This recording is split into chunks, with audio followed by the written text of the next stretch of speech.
මමත් ඒ ලෙවල් කාලේ ගෑල් ළමයි පස්සෙන් ගියා.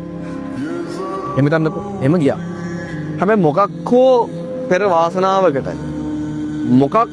වාසනාවකට ඒ ගෑල් ළමයා කැමති වුණේ නැහැ. ඒක තිබ්බ පෙර වාසනාවක් තමයි. ඒ ගෑල් ළමයා මට හොඳ නැහැ. එහෙම එකක් නෙවෙයි කියන්නේ. එහෙම වුණා නම් ආයේ ඒ ලෙවල් කෙල වෙනවාම තමයි. හරිද? කෙල වෙලා යනවා තමයි ඒ ලෙවල්. ඒක ඉතින් මට ආයේ ෂුවර් රයි ෂොට් අනිවාර්යෙන් දන්නවා. ඒ නිසාම නිකන් මට නිකන් මේ අදහසක් ආව නෑ මම මේක කරන්න ඕන. මම කරන්න ඕනේ මේ වැඩේ. මට එදිලා තින්නේ මේ වැඩේ. මට ඒ වැඩ නෙවෙයි මට තියෙන්නේ මේ වැඩේ කරන්න. මට තියෙන්නේ මට මේ කරගෙන යන්න පුළුවන් වැඩේ. මම මේ වැඩේ කරනකම් ගොඩක් අය බලන් ඉන්නවා. මම මේ වැඩේ කරනවා. ඉතින් ඒක එහෙමම තමයි. මම මේ වැඩේ කරනවා. මං ඒ අරමුණෙන් වැඩ කරගෙන ගියා. මට වැඩකුත් නැහැ. මට ඕනෙත් නැහැ. කමකුත් නැහැ. අවුලක් නැහැ. හරිද? කරගෙන ගියා.